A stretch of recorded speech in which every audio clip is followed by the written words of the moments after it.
starts talking about more skills. It starts talking about those adjuncts that Paul mentioned, and it starts talking also at first about suction. So if we look in the device or in the bag here, let's talk about adjuncts first. I've got two different families of adjuncts. The first family goes by the acronym of OPA. And OPA just stands for Oropharyngeal Adjunct. All right, an airway adjunct means that it's a helper. Adjunct means something that helps. And I've got different sizes of oropharyngeal airways, and all it is a little scooper that when I insert it into the oropharynx, which you've learned today is a fancy word for the mouth, when I slide this into the patient's mouth, it's going to do two things. It's going to hold the tongue out of the way so that the tongue doesn't block the airway. And then it also serves as a little bit of a tunnel. You can see that it's sort of like an I-beam cross shape. So air can flow along the ridges here, and it works like a little bit of a pipe in that way. The reason that we would use this is because if you took CPR, you learned about having to hold the airway open using either the jaw thrust or the head tilt chin lift, and those are good skills. Sometimes those are inconvenient, and we want a helper that may allow us to maintain an open airway without as much head tilt chin lift. Maybe even we can maintain an open airway with a neutral spine without holding that jaw thrust the entire time as well. Wouldn't that be nice? So the way that this works, and if you want, you can follow along on your skills sheet, but of course it talks about I've got to make sure everything is safe and my gloves are on. And then I need to choose the appropriate size. Now very clearly this is for like the littlest baby. That's not going to be right. If I put this in the mouth, it's just going to go and be a choking hazard. But when it gets to these three, I'm not quite sure. They all look plausible for this guy. So we need to measure. And the way that you measure is very simple. You find the corner of the patient's mouth and the tip of the ear, and then you start lining up these and seeing which one comes closest to that distance. This one, to me, looks a little short. Again, if you can't see, gather around a little bit, but when I put this one on the side of the patient's face, this dude's got a giant head. Looks a little too short to me. So I'm throwing that one away. How about this guy? Ooh, that's pretty close. Maybe even a little too long. It's kind of like the Three Bears or something. Oh, look at that. That's the perfect one. Imagine that. Almost like I've done this before. And, okay, so I've selected the appropriate oropharyngeal airway.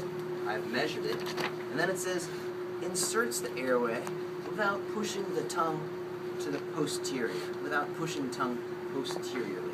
And that makes sense to you. You don't want to be cramming that thick tongue muscle to where it blocks the airway even more.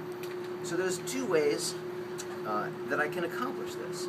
If I have an adult patient, the most common way that we do it is we open the mouth a little bit, and you'll read in your book there's something called the cross fingers jaw opening move, and all that is like, you know how you snap your fingers there?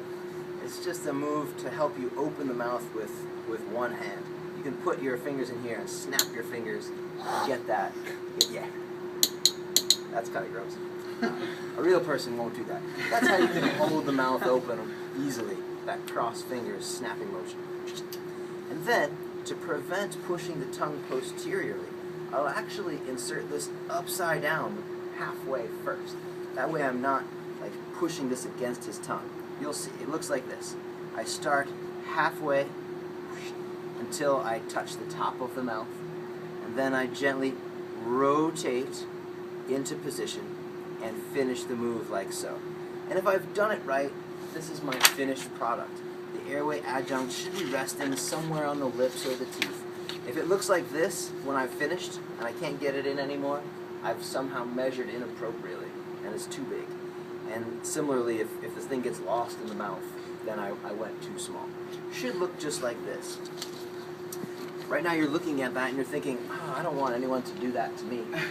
And that's a good instinct. This would not be fun for you, right? You have a gag reflex, and if I had someone lay down here and tried to do this to you, you start going, and it'd be disgusting.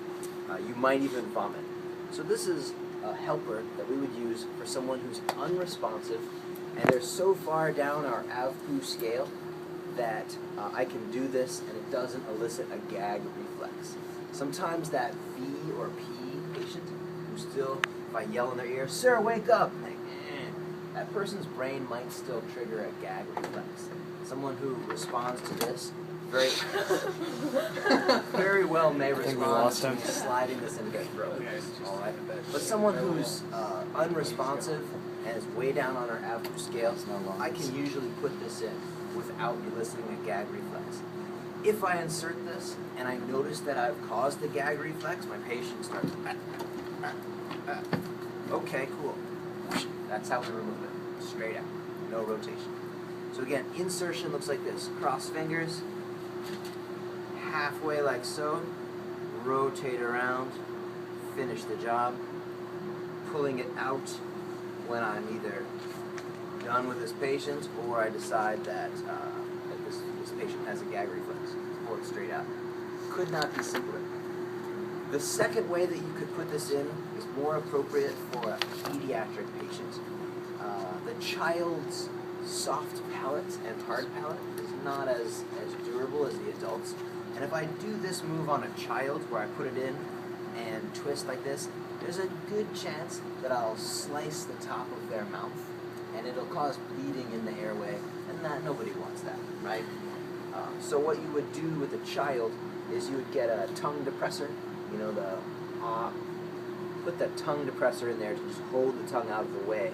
And once you've got that tongue depressor, you can then gently glide this over